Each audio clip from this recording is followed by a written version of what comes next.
We are following the latest on Donald Trump's imposing new tariffs on all steel and aluminum imports. Tariffs on Canadian steel and aluminum would be entirely unjustified. Imports of Canadian steel and aluminum create thousands, if not millions, of jobs. So that was the Prime Minister responding to the new penalties in Paris. He is on a 5-day visit to Europe, where he is working on building stronger trade relations with allies. The new tariffs will come into place on March the 12th, time for negotiation in between that. Also in Paris this morning is CTV News national correspondent Rachel Aiello. Rachel, good morning to you. Good morning, Anne-Marie. So Trudeau also met with U.S. Vice President J.D. Vance. I don't know if meeting is the correct word. I know that they had some words back and forth. At least there's this photograph of that. Do we know what was mentioned in this meetup? Yeah, so I can tell you that the Prime Minister and U.S. Vice President J.D. Vance did have a brief interaction. What I'll say is on the sidelines of the AI summit. So today at the summit, there was a plenary session among world leaders. They were all in attendance, rubbing shoulders. So that is where this interaction happened.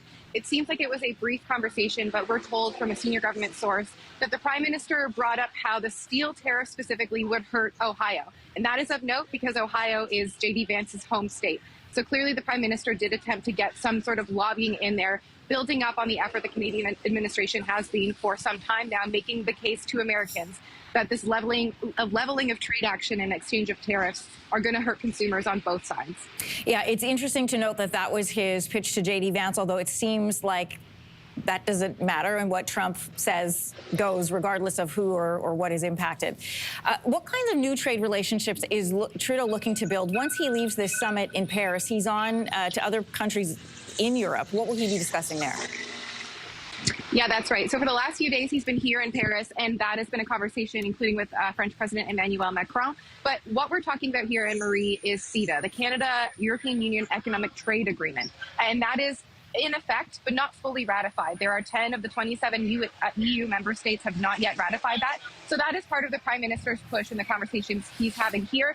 And then tomorrow when we head to Brussels, that is where he's going to be meeting with a series of EU leaders, and then later as well, the NATO Secretary General Mark Rutte.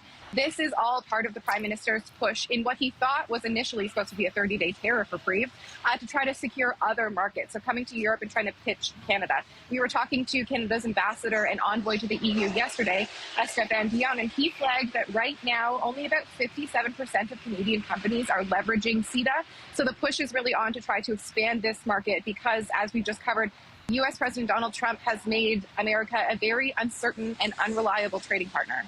Yeah, interesting backdrop. You have got the Prime Minister who is talking trade and new relationships with people in Europe. You have the premiers who are right now down in Washington, also talking about the benefits of, of eliminating tariffs and keeping things as they are, both for benefits for Canada and the U.S. So full court press. Rachel Aiello joining us from Paris this morning. Thank you. Thank you. If you liked that video, make sure to subscribe to the Your Morning YouTube feed, where you can find all kinds of new content posted every weekday morning.